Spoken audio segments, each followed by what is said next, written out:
tik pieklājīgus un mīļus cilvēkus, kā tur es vēl nekur Eiropā iepriekš nebiju satikusi. Mums bija arī tāda mājasēmniecība, bet tāda kā apkalpotāja, kas arī man pirmās nedēļās ik pa stundai nesa augļus. Un, protams, arī bija visas tās tejas ceремонijas. У меня, допустим, семья была, они были с татуировками, что для меня показалось очень странным, потому что моя семья совершенно другая, противоположная. То есть, когда я первый раз их увидела, vienmēr māja bija perfektā kārtībā. Man vēl tā dīvaini likās, ka viņi katru rītu cēlās 5, lai gatavotu mums ar viesmāsu pusdienas, ko mēs varētu uzsildīt, atnākot mājās no skolas. Sagatavošanas nometnē mums stāstīja, ka Vācijā nedrīkst ilgi iet dušā. Первое, что я пojautāju savai viesģimenei, bija, cik ilgi es drīkstu iet dušā. Например, у нас встретиться сегодня вечером – это вполне нормально, да? У них за неделю. Все распланировано, да? Может, в следующую пятницу? Да, возможно. порой мне это казалось слишком странным, что вообще я считала, что это неправильно. Но вот в этом и прелесть этого года по обмену, что ты учишься немного по-другому смотреть на все эти вещи. Pirmkārt, man bija šoks par to, ka man ir atvērta skola, tāpēc, ka dēļ karstuma tā kā gaitiņa ir ārā telpās. Un tā kā ēdnīca, tā kā tāda kafetērija arī ārā ir. Un skolas sākās ļoti ātri dēļ karstuma arī. Un viņiem ir tikai 8 priekšmeti un 4 no tiem ir izvēles. Ir interesantāk, tu mācies priekš sevis. Tā kā man mērķis it kā nebija aizbraukt tur, izglītoties, tiešām iegūt daudz zināšanas, tāpēc es ņēmu tādas vairāk klases, kurās mēs aprunājām dzīvi, pieņemsim, bija tāda sociālās problēmas, kur runājām par visādām tā brīža problēmām valstī, pasaulē. Es redzēju, kā mācās citi cilvēki un jaunieši, un kāda ir tās sistēmas, ka, teiksim, nedrīkst celt roku un pret skolotāju vienmēr jāpaklanās stundas sākumā, un ka mājas darbi ir pats svarīgākais, kas ir pēc tam atnākot mājās, un ka arī nedēļas nogales ir veltīts privātu skolotājiem. Un tas, cik ļoti ir svarīgi nākotne. Во-первых, я выучила язык, чего я очень не ожидала. То есть эта ситуация ставит тебя в тупик. То есть ты не можешь выбирать какие-то другие варианты. То есть твоя семья, твои друзья, все разговаривают на немецком, и тебе приходится.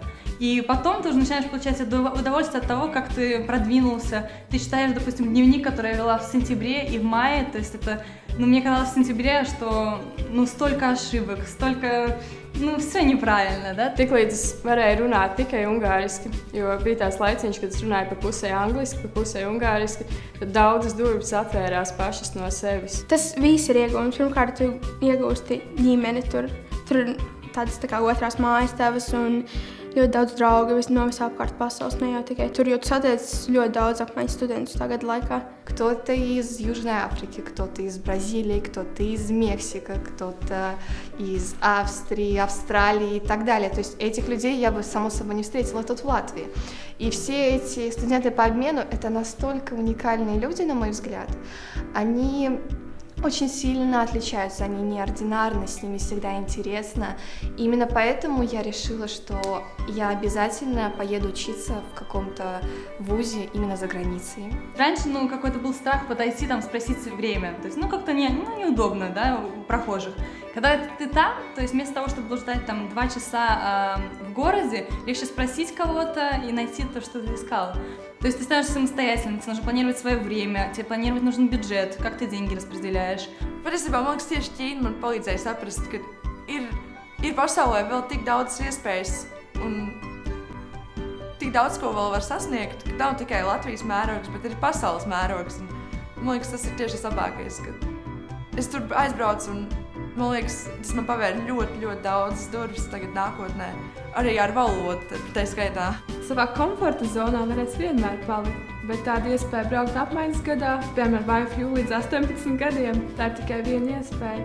Un mamma jau būs vienmēr blakus, lai tu būtu Anglijā, Vācijā, Latvijā. Mamma paliks ar tevi vienmēr, bet то, ko tu iegūsi apmaiņas gadā, tas varbūt tā ir vienreizēja iespēja. И вообще существует такая поговорка среди студентов по обмену, что год по обмену – это не год в твоей жизни, а это жизнь в одном году.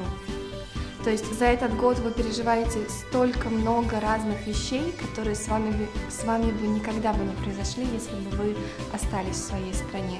Patiesībā varētu katru gadu braukt apmaiņas gadā, jo tā ir tik lieliska pieredze. Un šķiet, ja tu iemācies vienu valodu no nulles, tad varētu iemācīties arī otro un trešo. Un gribas iepazīt kultūras un satikt cilvēkus no visas pasaules. Tas rada tādu atkarību.